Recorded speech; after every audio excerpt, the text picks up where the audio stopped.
welcome back to It's an Inside Job podcast. I'm your host, Jason Lim. Now, this podcast is dedicated to helping you to help yourself and others to become more mentally and emotionally resilient so you can be better at bouncing back from life's inevitable setbacks. Now, on It's an Inside Job, we decode the science and stories of resilience into practical advice, skills, and strategies that you can use to impact your life and those around you. Now, with that said, let's slip into the stream.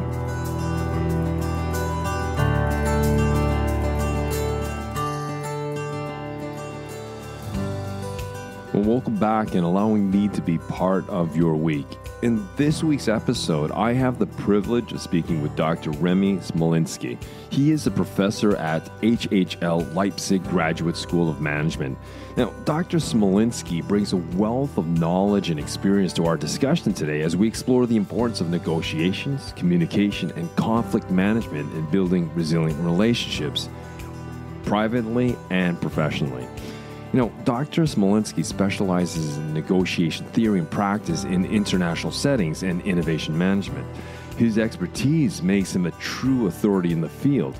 Today, we will dive into the essence of successful negotiation, defining what it means to negotiate well, and uncovering strategies to effectively navigate and overcome common pitfalls and challenges.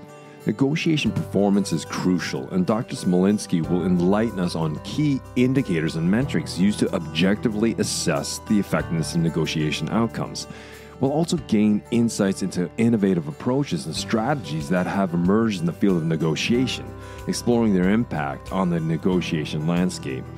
You know, negotiating across cultures and diverse backgrounds presents unique challenges. And Dr. Smolinski will share his expertise on the application of negotiation principles in international settings, offering valuable advice for successfully managing these complexities. And for all of you aspiring negotiators, Dr. Smolinski will share his insights and the critical skills and qualities that you should cultivate to become successful negotiators. We'll also delve into the topic of self-confidence and self-doubt in negotiations, exploring their impact on the process and the effective management techniques. So join me now as we uncover the secrets of successful negotiations and its role in building resilient relationships and organizations. So without further ado, let's slip into the stream and meet Dr. Remi Smolinski.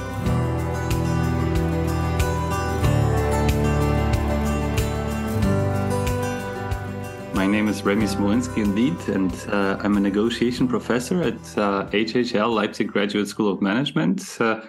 I'm also a negotiation consultant. I help executives and companies solve their complex negotiation problems.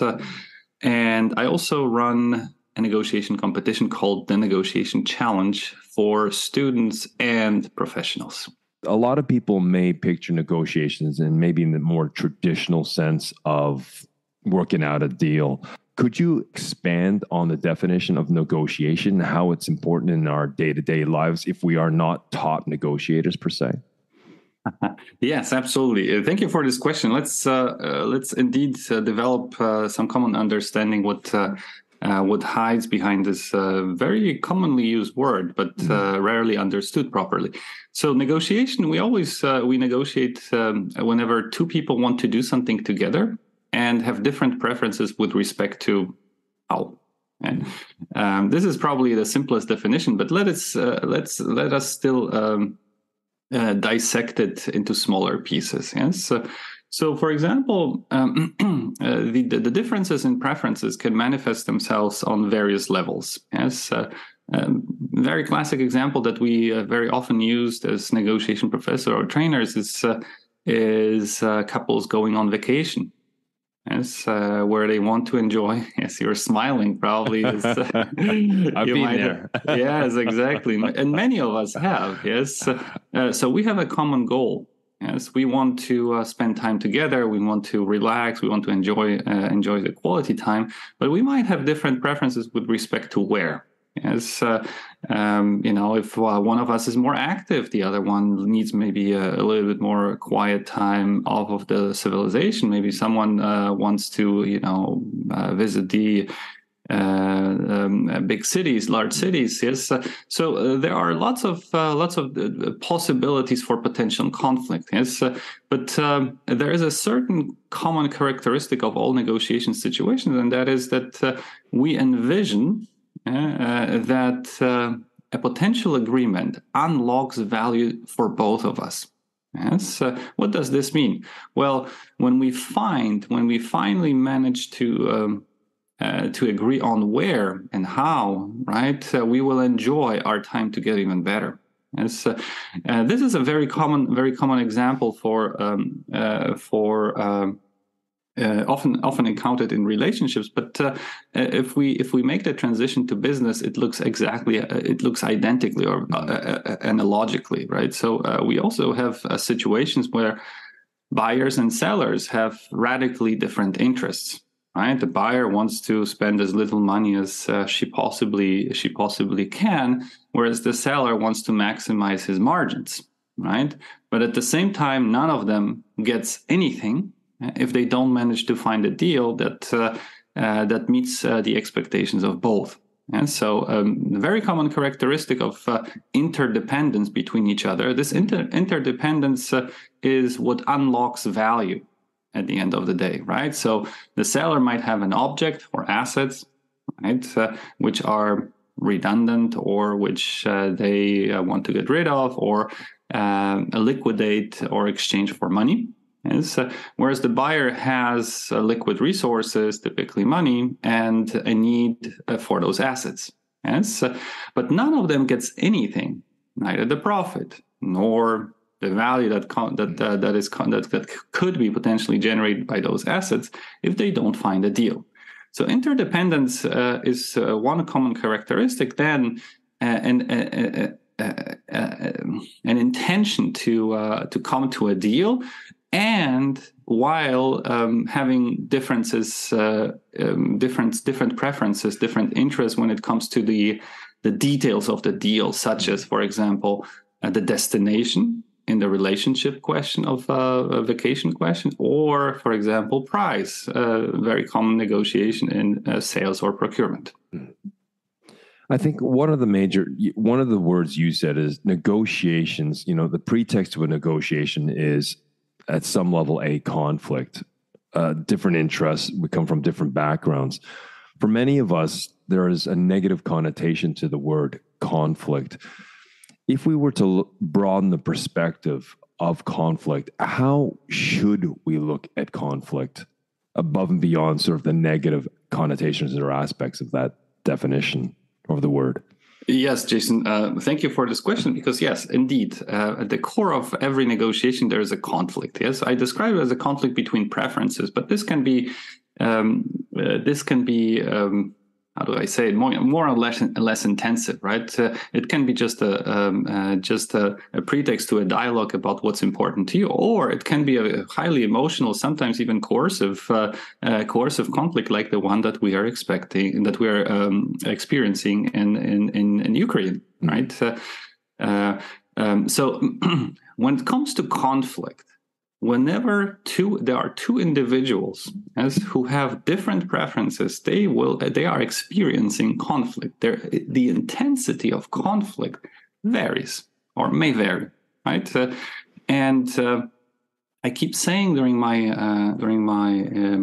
training and my lectures, my courses, that it is not the frequency of conflict that is wrong or bad. Conflict can be constructive. Conflict can lead to, discovering more about each other. Conflict can be creative. Might lead to developing new solutions. Conflict might, even strengthen relationships. Right. So conflict per se is not bad, or the frequency of conflict is not bad. Yeah. It's our ability to handle it that we can and need to think about, rethink, and master, right? And that's exactly where negotiation kicks in, right? Negotiation allows us to deal with conflict better. Negotiation allows us to transform conflict into something which is constructive, something that is productive, right? So it's not so much the fact of avoiding it or so much of reducing its frequency. Mm-hmm. It's much more transforming, managing it, handling the conflict, right? And this is exactly my little mission, and the mission probably of everyone who deals with negotiation, mediation, right, or other aspects, other ways of resolving conflict. We are there to help people handle the conflict, the differences in preferences between them and their partners. I think the skill of negotiation itself, it is sort of a verbal martial arts. There are different, if I can call it, belts of skill to be adept at it.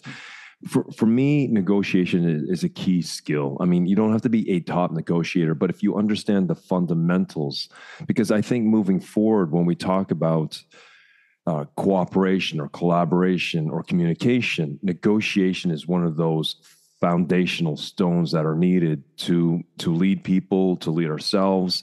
I mean, because sometimes we need to negotiate with ourselves. And I think what you said was, I liked your definition, how you articulated conflict. If we can see it, you said to see new solutions, to build or strengthen relationships. Because if we get over I think if many of us, who can get over sort of the limited definition of conflict as something negative, as something intrusive, as something abrasive, but see it as on the other side of the fence, what it will achieve, a better outcome, a better relationship, a better solution. I really like your definition. And I think this reframing can encourage people to have more difficult or hard conversations, whether it's a deal or whether it's working out some sort of professional, personal difference. So I really like that. If I just can shift maybe to broaden the perspective before we kind of do a deeper dive, as a negotiation professor, as someone who has extensive experience, how would you define the essence of a successful negotiation? I mean, what does it mean to negotiate well? I know that's a very open and broad question, but please interpret it as you will. Thank you, Jason, for asking it. Actually, let us take a step back. Negotiation science is not super old, right? I mean, it's the first papers were published in the 60s, 70s. A major wave came with Harvard's program on negotiation in the 80s. So we're looking at about 4 decades of research, 4+. Yes. And interestingly enough, in over 40 years, we have not managed to develop a consensus on what it means to negotiate well. And there have been attempts here and there to somehow capture the most important characteristics of superior negotiation results. And let me just try to guide our listeners through some of them. Yes, I think the most important one where it all starts is something what we call a substantive outcome. And substantive outcome is what we get at the end. Right? When there's a handshake, is the price that we get, delivery conditions, payment terms, or the destination for our vacation trip, right? Or, I don't know, whatever else we might, or peace treaty, the conditions of a peace treaty, right, between two nations. These are the examples that we tackled, right? And these are the conditions, the terms of an agreement. These are substantive outcomes, right? Sometimes we can measure them, especially in transactional context. Typically, they can have a price tag or value, right? That we can often decipher in money or in code in money, right? And to compare, okay, was it good? Was it not? Sometimes it's non-numerical. It's only based on our subjective perception of the conditions. But nevertheless, substantive outcome is the first dimension. So we know that the buyer that manages to negotiate a lower price is a better negotiator than the buyer who keeps on paying more. Right, but when we think about it, it's kind of short-sighted, right? Especially those of us who are in business know that 80-90% of business relationships are long-term, are not one shot. right? And this means that apparently next to substantive outcome, there must be also something that indicates the strength of that relationship or the quality of that relationship. And this is literature calls it a subjective outcome or relational outcome, and this is something that I believe is also important and needs to be considered, especially in negotiations which are not about selling a car or buying real estate or I don't know buying a used bike on a classified through a classified service, right? So whenever there is a certain perspective or certain probability that there will be a follow-up negotiation at some point, right? That the relationship is ongoing or repeated. We must include in the measurement of negotiation success or in the measurement of negotiation performance, we must include the impact that our actions, the impact that our communication. One thing that we didn't mention while defining negotiation is that it's also ultimately essentially a communication process, right? So it's the thing that we say or the things that we say, right? And these things have impact on both of these dimensions. So our ability to solve a problem, meaning find the right price or a destination that we can live with, but also as we're solving the problem, we are building or destroying the relationship. Okay, and these are let's say most commonly considered the most important outcomes or the most important measurements of negotiation success. We also, when we run negotiation competitions, we also have a closer look at the process, not only at the outcome, but also at the process, right? Why do we do so, right? Because negotiation is ultimately a dyadic process and dyadic interactive process. What does it mean? It involves at least two parties, sometimes more, right? And these two parties respond to each other's actions, to the stimuli that they generate. Yes?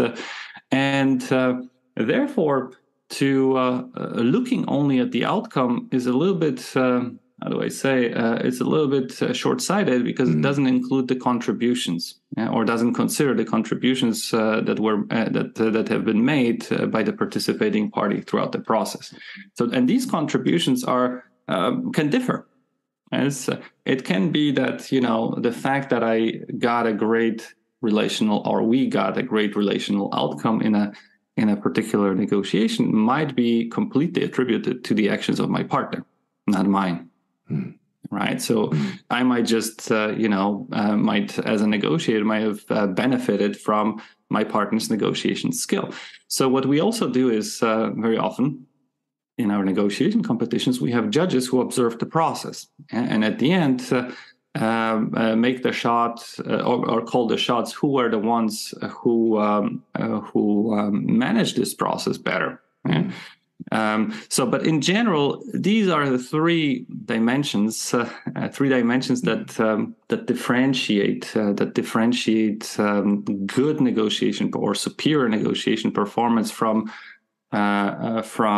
let's say just outcomes. Looking at the substance, looking at the relationship, and the contribution to those outcomes and the relationship along the process.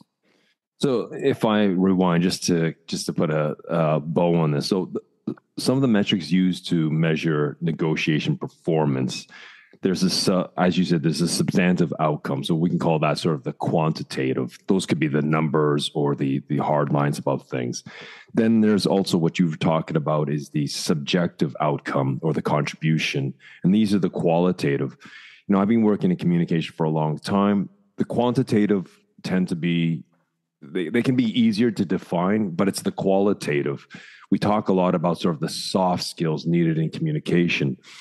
Coming from a clinical and cognitive science background, excuse me, for me, those soft skills are sometimes the hardest skills to learn because you need to navigate and literally negotiate very emotional terrain. When it comes to that, like if we're looking at negotiations, and Obviously, there's a lot of emotions that can get involved depending upon how vested we are in what it needs to be solved or resolved. From your experience, how does someone deal with an emotional aspect if they're getting agitated or frustrated or they're impatient? How does an individual deal with that in the midst of a negotiation or a conflict? Right. Yes, and that's one of the most difficult aspects of the negotiation process that we need to manage. Right. But you correctly pointed out that it's not a pure rational exercise, right? Where we have knowns, unknowns, we put them next to each other, and all of a sudden we can calculate what the X was, right? What the outcome was, right? That maximizes the value for me or maximizes the value for both of us, right? So that's when emotions get involved, it becomes significantly more difficult to reach a deal. And the reason is because our emotions kick in sooner. Yes, they tend to escalate. And number three, our emotions inhibit or worsen the way we can think think rationally. Yes, what does it? Let us take it. Let us take it apart. All these bits and pieces. Yes. Please. So emotions kick in whenever we experience something which is called a trigger. Yes, we might have different trigger, right? So for some of us, it might be our integrity, our authority, our status, right? So when people question us, question how ethical we are, when people accuse us of something that we didn't do, right? For me, my trigger is truth. And it's very strong. I noticed. I was thinking about it a lot, and I noticed that I tend to react emotionally whenever I experience a situation in which my negotiation partners simply are frugal with the facts. Yes, and this self-reflection, knowing where our triggers are, is also super helpful in terms of our ability to manage them. So, but whenever those triggers appear in the process,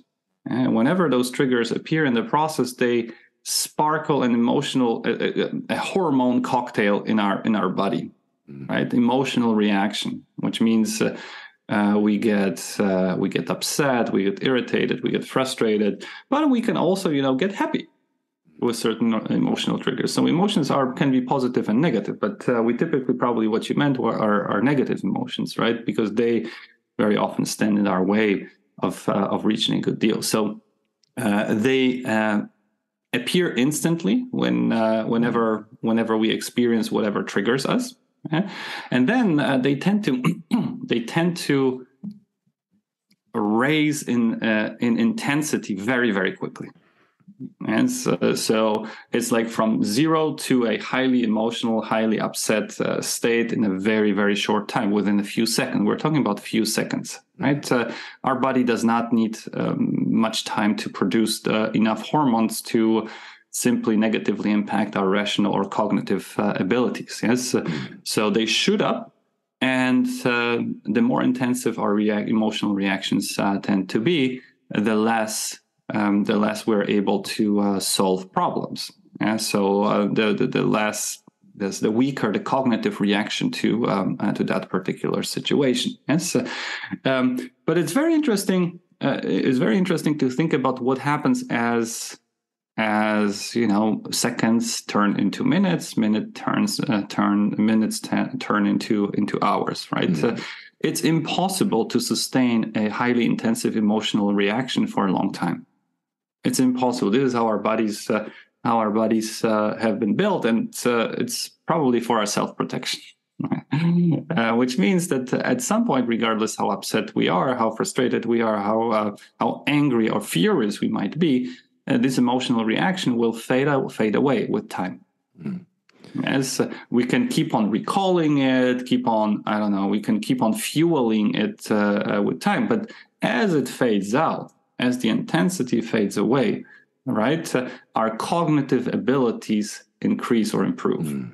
right? So, and that why did I mention this? I think it's very important to understand the emotional response, the logic or the dynamics of emotional responses to answer your original question, how to deal with them. Yes. So the best way of dealing with emotional reactions, outbursts, and so on is to let them vent off, right? Is to wait. As by no means interrupt, by no means providing additional fuel, by no means getting into an argument. I simply listening, showing, and then whenever we have a feeling that the intensity of those emotional reactions decrease or have significantly decreased, by no means questioning their legitimacy. And this is one of the very common mistakes that beginner negotiators very frequently make, and that is, there is no reason to be upset. It's a typical claim, typical sentence that we often hear or say, especially in relationships, right? Totally wrong. Totally wrong. That claim provides additional fuel for those who feel emotionally upset, because this is the reality. This is the reality. This is how they feel, and so apparently there is some legitimacy to it. And so instead of questioning the legitimacy, we just simply wait, and at the end recognize what we've observed, meaning, hey, it looks like this is a very important topic to you. Yes. Let us think about what we can do to solve it. So divert the attention from the problem towards the solution.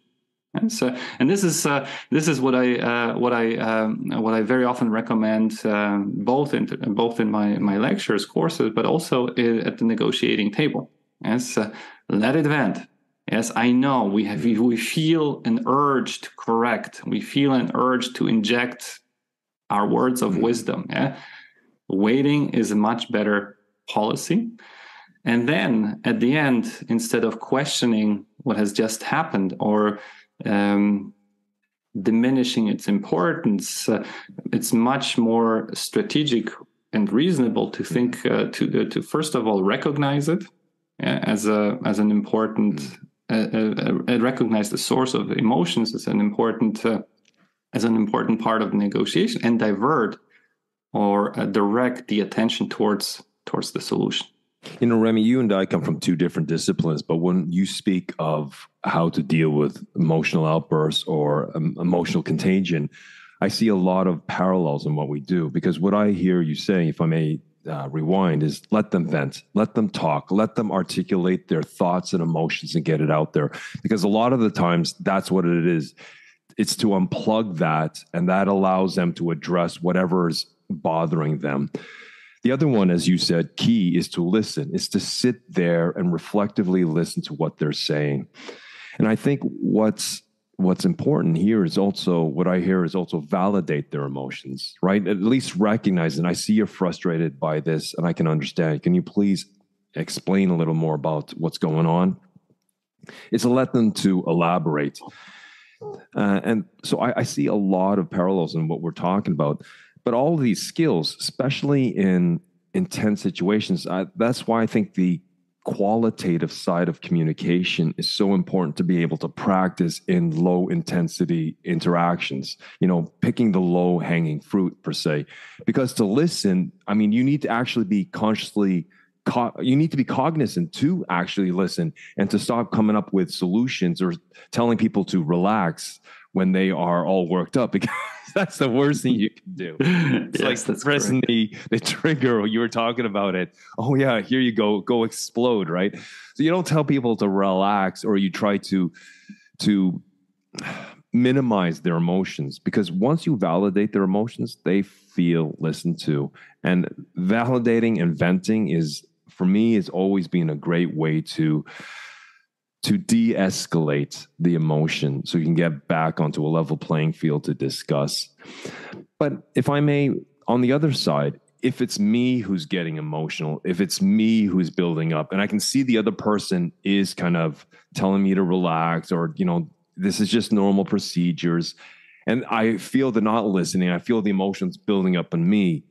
What can I do on my side to kind of de-escalate my own emotion in the midst of the conflict, which can be very difficult? Mm-hmm. Yes, very, very important question, right? We typically talk about emotions as if if they were only felt by the other side, right? The other evil side, especially when we think about negative emotions. But every human being consists of ratio and emotio, right? I mean, our ability to think analytically, right, dissect problems, solve problems, right, but also our ability to experience feelings, right, and even us, regardless of how much we would like to think that we are purely rational, experience emotional situations, and that's okay. That's a part of our humanity, right?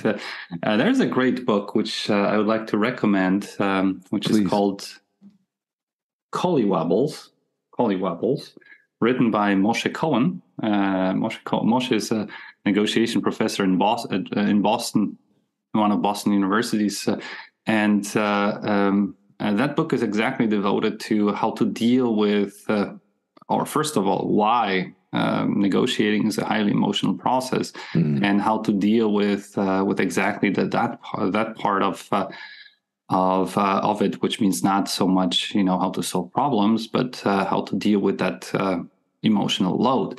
And I think there are, let me say, 2 or 3 things that I could share that Moshe describes in a little bit more detail in his book. And number one is, I think the key to addressing or to managing our emotions at the table is self-reflection, right? Which means knowing what triggers us as individuals. And we have different triggers, right? And it's just from our past experience, past negotiation experience, we need to somehow recall, dissect them, and think about, okay, why was I upset? What made me upset? Was it the process? Was it the person? Was it something that they say? What did they say that made me upset? Right? And this is how we recognize what triggers us. And this is how we recognize what triggers us, so that we can be prepared.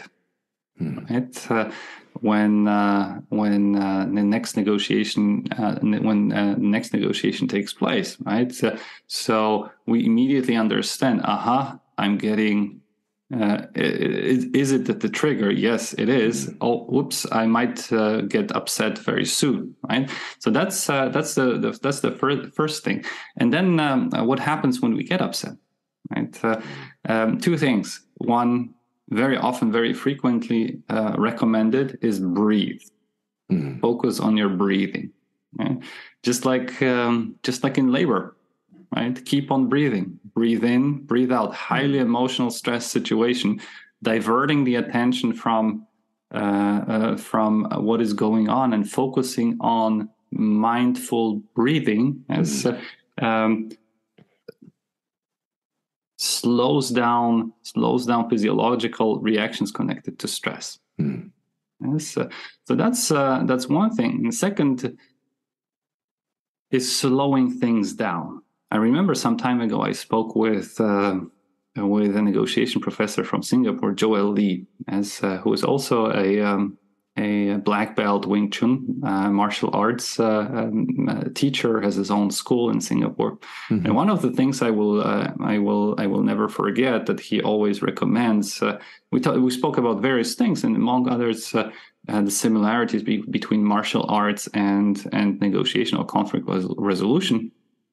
One of the things that we tackled is what mastering martial arts has taught him about negotiation, and he said exactly this: reacting to or managing emotional responses. Yes, typically when we get triggered, yes, our mind, and limbic system demands a reaction or triggers a reaction. Yes, and he says, well, but we can control it to a certain extent by slowing things down, and that's exactly how he describes slow things down. As you will also find it in Collywobbles, Moshe Cohen says exactly the same thing, which means we do not need to respond. When we feel upset, we can take a break. We can recognize that we are upset. We can think about an answer. We can ask a question and divert the attention, let's say, from, not divert the attention, but shift the process either, by slowing it down or giving the ball back to whoever just triggered our emotional response. So slowing things down, it's the third thing. The first one is knowing what triggers us so that we are prepared. And while emotional reactions are developing, breathing in, breathing out. I think those are three solid examples. Just to complement that, when I'm coaching, people, and they know they have to have a difficult conversation with an employee or with a client or a customer, what have you, and they know it's going to be emotionally entangled, and they know it will escalate at some point. What I tell them sometimes is, take something that is take an object into the negotiating room, something that you can put on the table. It might be a little pebble you got from a favorite creek in your local ravine or something, but something that stands out, because when it sits in front of you, it's inconspicuous. Nobody else is going to really notice it, but you will notice it. Or it may be just a Post-it note, a bright neon Post-it note with nothing on it, and you place that on the table. And when you start feeling the intensity, as you said, the trigger, when you look at that paper, that physical anchor becomes a reminder for you to be self-aware, to be cognizant. Okay, as you said, to slow down my breathing, or to reflect, or to bounce it back, to giving me time to process my emotions by asking them a question, to articulate their meaning, to describe or tell what they're thinking or the reason they've asked. So for me, I think everything you've said is so solid. And I think what would help me to, if I start getting entangled, sometimes I think you said it's sort of, it limits scope. When you get emotionally intense, it limits your scope. You don't see the breadth of different solutions or different ways out. And sometimes having that physical anchor can help people to kind of, step back and get a more objective distance from the subjective storm that they may be feeling. Yeah, that's a great recommendation. Yes, I'll try it. I'll try it to have a small toy, small pebble, small object that simply reminds us, hey, there are ways out of it, right? There are ways out of it. We are not victims. Yes, it's hard to control our physiological reactions to stress, or to it's very hard to reduce cognitive load, but it's possible. Yes, we can do it, and we just sometimes need a kick under the table, or an object that reminds us, hey, okay, you are getting there. Start breathing or slow things down. In part one, Remi talked about and provided us with valuable insights on negotiation and conflict management. He defined negotiation as the possible agreement that unlocks potential for both parties. We also explored the idea of conflict, and that conflict can be seen in a constructive light. Conflict, according to Dr. Smolinski, is not solely about conflicting preferences, but can be creative and lead to developing new solutions and strengthening the bonds of relationships. The key lies in our ability to handle and master conflict, transforming it into something constructive. Dr. Smolinski highlighted 3 dimensions of a good negotiations. The first is the substantive outcome, which focuses on the quantitative aspects in the term of agreement. The second dimension is the objective or relationship level, which is more qualitative and considers the ongoing communication and the impact on the negotiation process. Building or destroying the relationship happens simultaneously as we solve the problem at hand. The third dimension is the process itself, emphasizing the importance of respecting each other's actions and contributions throughout the negotiations, rather than solely focusing on the outcome. And there's no denying that emotions play a significant role in negotiations, and Dr. Smolinski shares strategies for handling them effectively. He explored that highly emotional states are not sustainable over a long period of time, and that will naturally fade, allowing cognition and rational thinking to return. When faced with emotional outbursts, it's best to let people vent by simply listening without offering suggestions or questioning the legitimacy of their emotions. Validation is crucial, recognizing and acknowledging the observed emotions without rushing to correct or provide solutions. Instead, adopting a philosophy of asking rather than telling can help explore their reasoning and promote a more constructive negotiation environment. Now, as we transition into the second part of our episode, we will delve deeper into other essential aspects of negotiation, communication, and conflict management. So now let's slip back into the stream, into part 2, where Dr. Smolinski will continue to share his expertise, guiding us on the path toward building resilient relationships and organizations.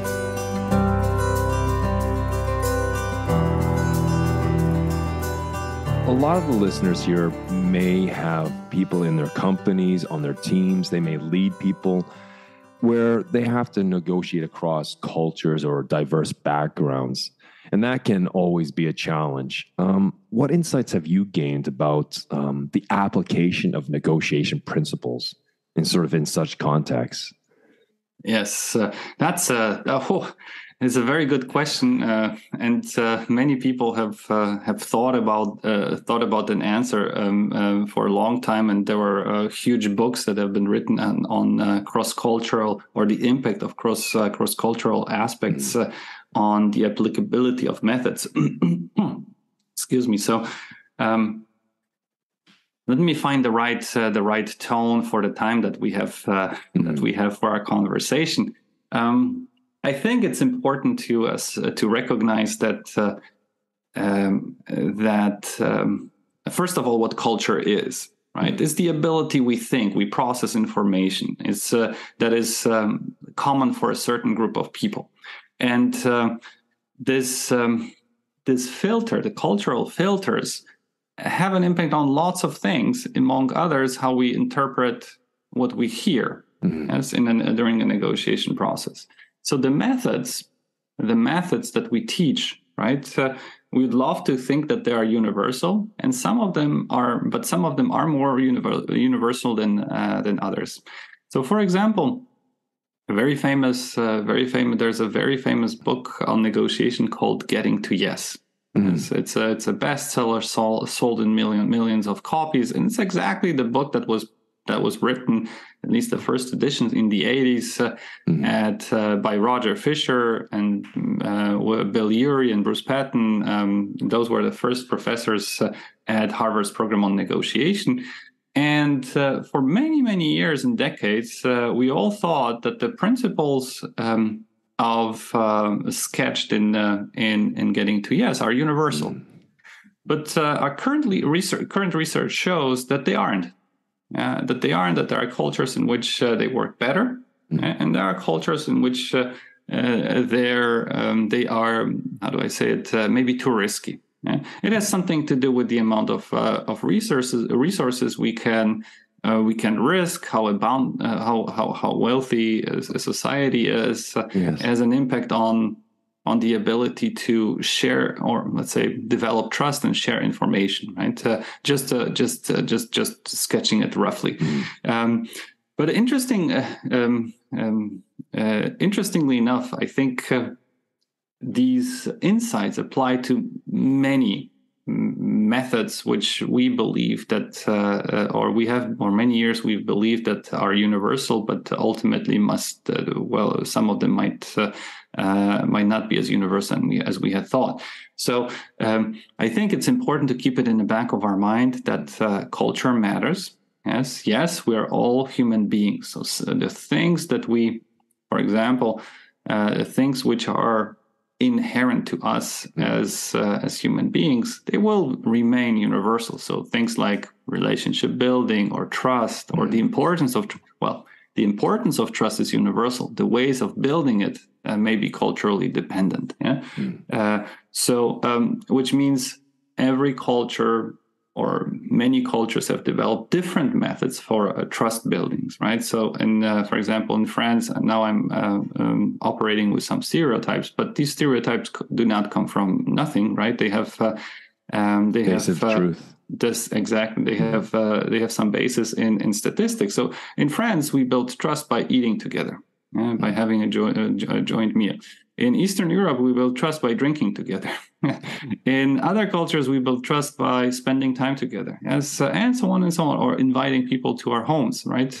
There are various ways of addressing the trust issue, which work better in some cultures and not so well in others. Yes, but the underlying principle, right, that trust is important in repeated or long-term interactions or relationships, is universal.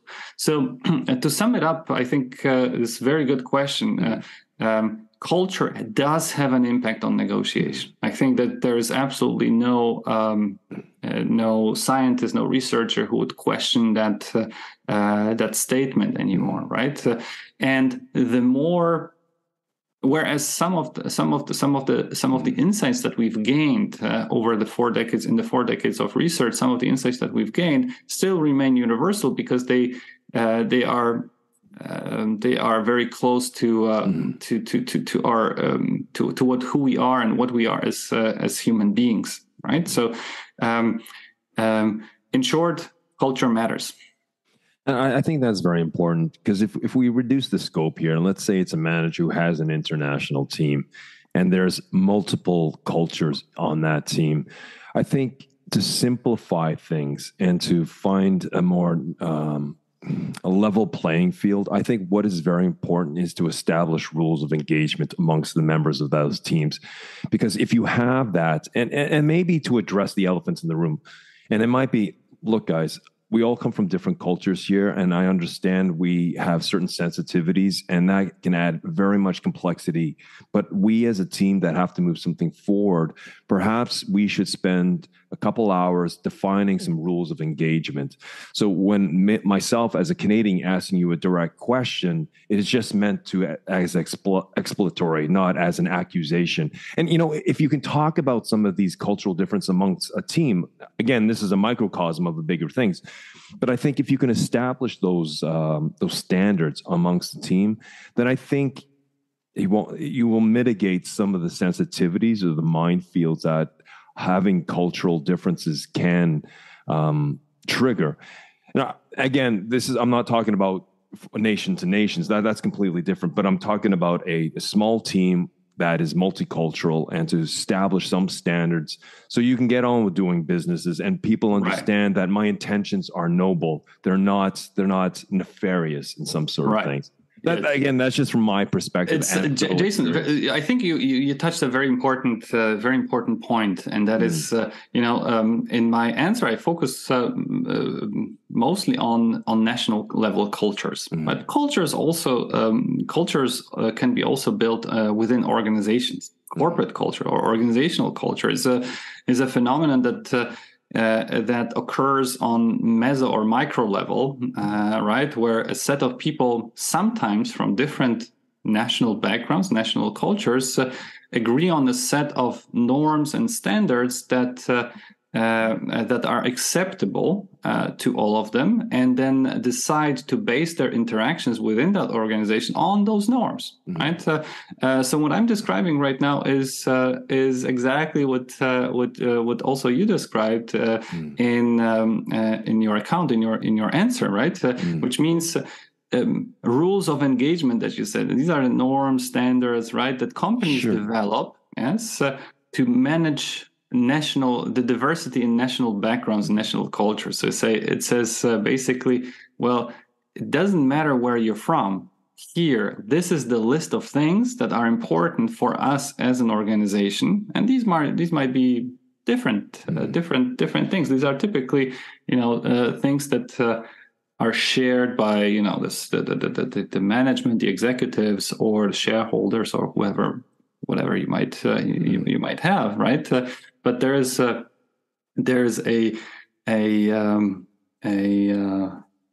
an intention to establish those as the basic rules of engagement, regardless or despite the diversity in national cultures that it might impact and encompass within this organization.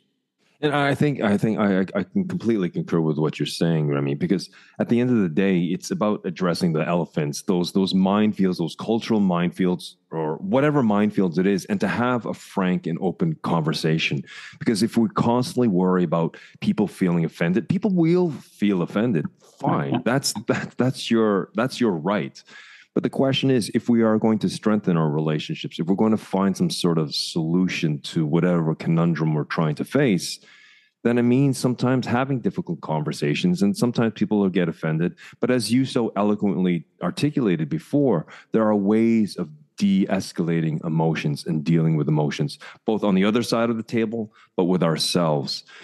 And so I have another question for you, maybe in regards, and I think you've already answered to some degree. If we were to look at critical skills for negotiations, are there any specific techniques or mindsets you would emphasize in what you teach? Because I know you've written a book, you run negotiation competitions and such, in order to help individuals to become more proficient negotiators. Well, the entire book behind me is full with recommendations and methods and first thing that comes to mind, like for you as an individual, not just a professor, but when you go into negotiations, what is the mindset? Like, what is the mind talk you tell yourself? What is the narrative you prepare yourself when you go into that? Like, what are you cognizant of when you go into a very difficult or a hard conversation or difficult negotiation? Mm-hmm. Yes, I try to recommend, in my consulting engagements, or when I negotiate for myself or for my clients, I have a picture of a panda bear in the back of my mind. Yes, and let me maybe explain why and what it means. So over the years, or over 70 years of running our negotiation competition. We've noticed that the teams that are doing extremely well, our winners, our champions, have two common characteristics. Yes? So the first one is probably no surprise. Yes, these guys are well prepared. They know their trade. And so many teams joining our competitions are, if we're talking about students. The competition for students takes place in spring, typically in March. The students get selected in October in previous year, and they many undergo a structured preparation process. So their negotiation professors select them, teach them, coach them, right, so that they can compete on the highest levels. So knowing the trade matters, yes, and we also see it among professionals. Yes, we see it among the professionals. These are super experienced sales, procurement people, lawyers, M&A people as well, right? People who negotiate huge deals, right? Huge deals. So they typically, most of them have had prior negotiation training, yes, and they know what value creation means, what value claiming means, and so on. So, what do I mean? I mean the strength, yes, the strength in tackling the problem. Right? But just like panda bears are not, these are not insects, right? These are bears. They are very strong. They are very strong, and I think one of my Chinese students told me that. In old Chinese, panda bears are referred to as animals that can bite or go through steel, or bite through steel. I think that's what she said, right? So this simply illustrates that despite their appearance, and I will say a few words about that in a minute. Despite their appearance, they are still strong. As what is the analogy to negotiation? Being strong means having the ability to tackle complex problems, as knowing how to deal with complex negotiation issues. So knowing our trade, as being hard on the problem, as one of the famous books on negotiation said. But at the same time, when we look at panda bears, we probably don't feel fear. We probably are not intimidated by them. Yes, we feel their cuteness. We see exactly. We recognize their clumsiness, right? We think, oh, there is absolutely no threat that can come from an animal like this. Right, so we tend to underestimate their strength, and this is what a panda negotiation or panda bear negotiation or being like a panda bear in negotiation needs to be like. Right, so coming across as someone who is friendly, polite, kind, someone who is no threat, maybe even a little clumsy. Yes. You probably remember Detective Columbo. Yeah, that's exactly what the character coming in my head right now, Columbo. For those exactly, and just age ourselves, man. Yes, exactly. So we seem to be in a similar age, right? If we remember Detective Columbo, and Detective Columbo wanted exactly to create, or the character played by Peter Falk wanted to create exactly this effect, right? Why? Because then the criminals or the suspects did not lower their guard. As at some point they said, this guy probably is no good, right? Is not smart. This guy poses no threat, so I can lower my guard. And this is exactly the effect that the panda bear negotiating style needs to create at the negotiating table, meaning.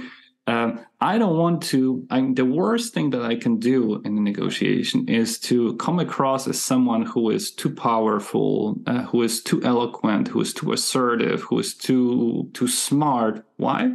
Because this is our natural reaction to threat. Is obviously fight or flight, and none of these reactions are super conductive or super helpful toward reaching a good negotiation agreement. So what we need is cooperation. And now let's reverse engineer that. And think about, who do we like to cooperate with?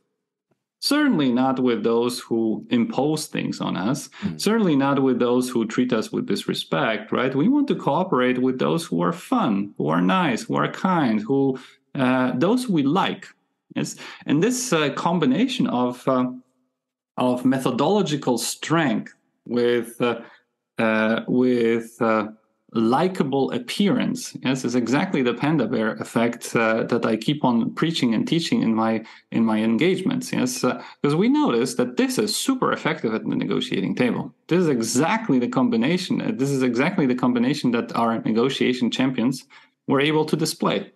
Yes, coming across as no threat, coming across as likable negotiators, coming across as friends, and at the same time having this sort of a back end of strength, methodological strength, knowing their trade, as knowing what they want to get and how they could potentially get it.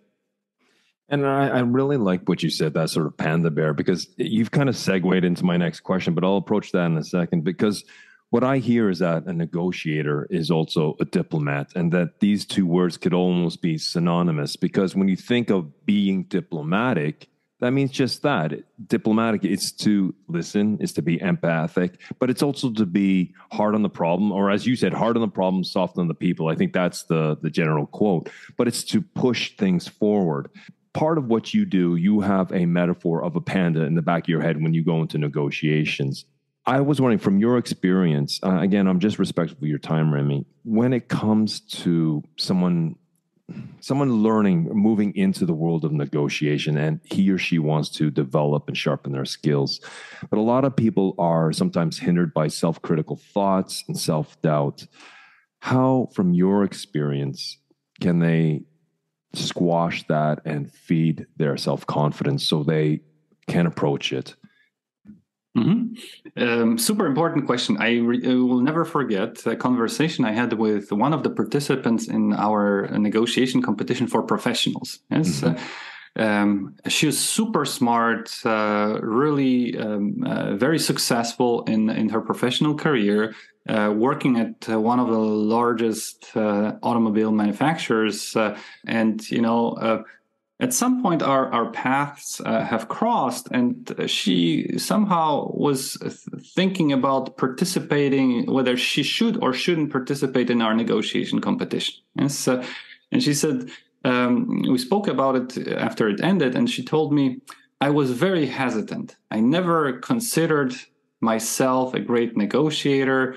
I never thought, right, that I always saw shortcomings. I always perceived myself as someone who maybe gives in too much, someone who's not a great negotiator.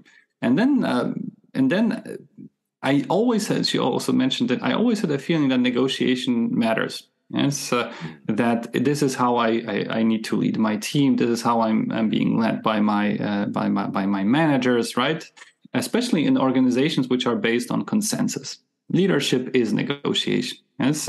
So first of all, the insight, she understood the importance of the activity, and at the same time did not consider herself a good negotiator. And then she decided to join the competition, to enter the competition anyway. Yes?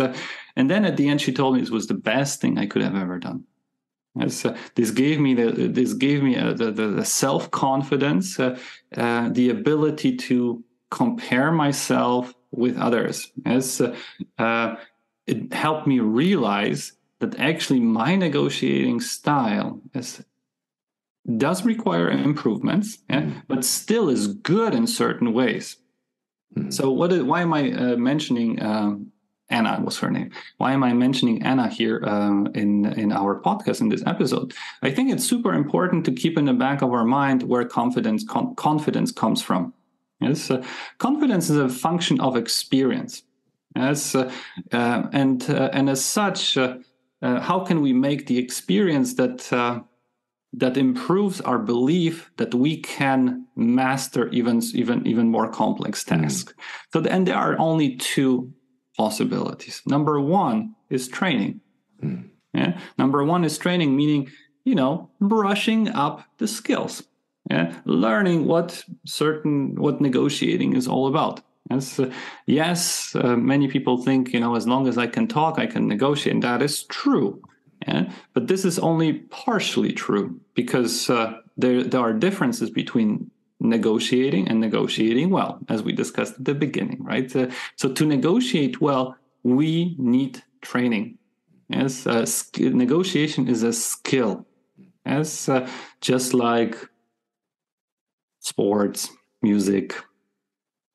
Well, it's a habit. It's a skill that needs developed, and that only comes from practice, learning, and precisely, and structure feedback, right? So we can practice without training, but what we need is also someone or something, a reference point based on the comparison with which we can somehow assess whether we're doing something well or not. And this is typically, for that we need a trainer, coach, professor. Or, I don't know, really good material that, or AI maybe at some point, that tells us how well we are doing.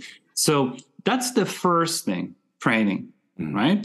Confidence comes from experience, and experience, one of the sources of experience is training. Yeah? Number two is confidence comes from comparisons. Yes? And this comparison is rarely possible in practice.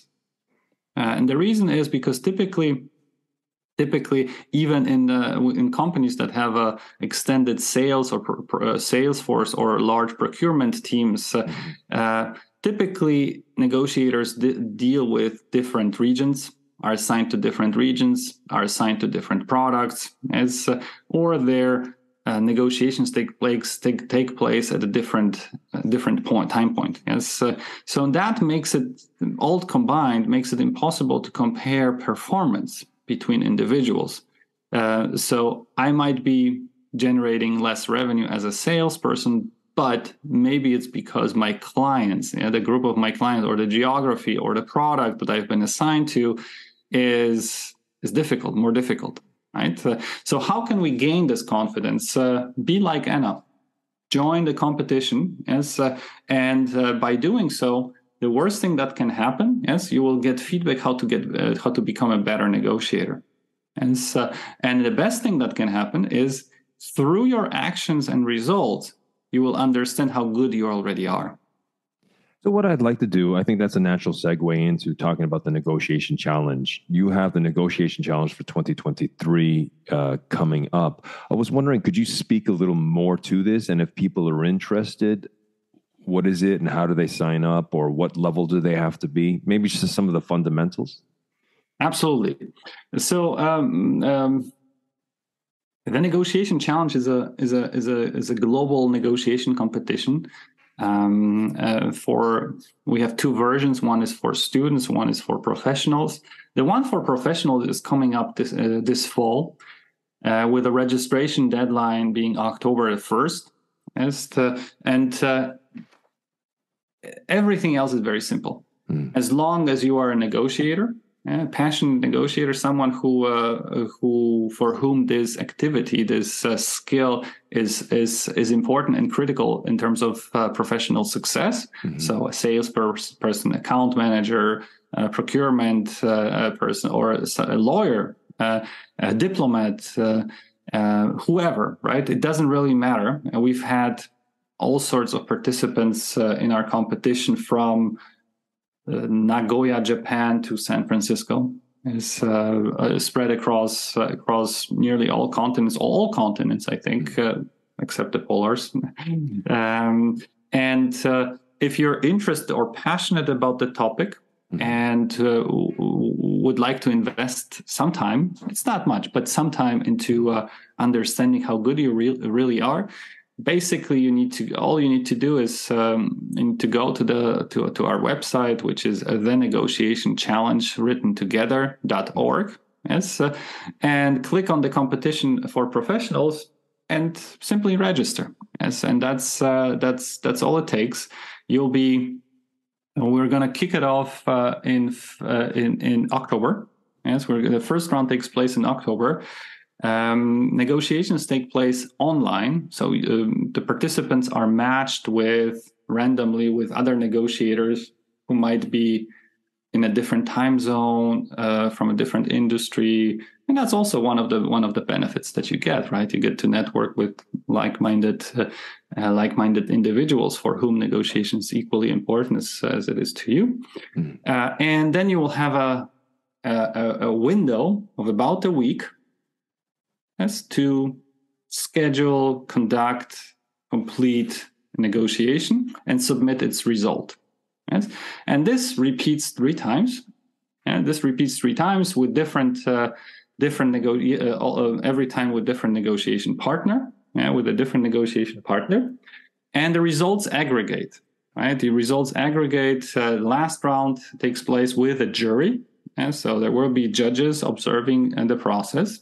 Yes, and evaluating your performance, and performance from all 4 rounds, the ones which are conducted without judges and the one with judges, are aggregated together, and whoever has the most points becomes our negotiation world champion. It sounds like the Olympics of negotiations. We love to think about it as a world championship in negotiation, an unofficial world championship in negotiation, because it fulfills certain criteria that the championship needs to tackle, which means it's open, as there is no proprietary methodology that is attached to it. We have very transparent, research-driven evaluation criteria, right? And in principle, anyone can join, right? So this is just exactly what I know. It's our scale is not comparable with track and field or any other big international world championship events, right? But we're working on it still. We're working on it. I will be sure to leave all the links in the show notes, as well as links to your book. Remi, I'm very thankful and grateful for your time. As we close our conversation today, are there any last tips or advice you could give to our listeners if they going into a hard conversation, a difficult conversation about vacation or pay or with an employee? Oh, yes, absolutely. Be panda bears. Be like a panda. And I think this is, if there's one thing to remember, I think this is a very, very, very illustrative recommendation, which ultimately everyone immediately understands. Yes, be likable, be kind, and at the same time, be hard in terms of your negotiation skills. Yes, in terms of solving the problem. Yes, you're not there to concede. You're there to fulfill your interests. And to fulfill your interests, it's a skill, which means something that we can learn and improve. Yes? So be a well-trained panda. Well-trained panda. I like that. That's a great way to end the episode. Remi, thank you very much for sharing your expertise and your time and the generosity of your advice and your tips. I think for me, I have learned a lot, and it's complemented a lot of what I know. So thank you for that. Thank you for having me. Thank you for your kind invitation. I do certainly hope that we'll have a few Norwegian teams with us, either in a student competition or in the one for professionals later this year. Thank you so much, James. You're welcome, Remi. Have a great day. You too. Bye-bye.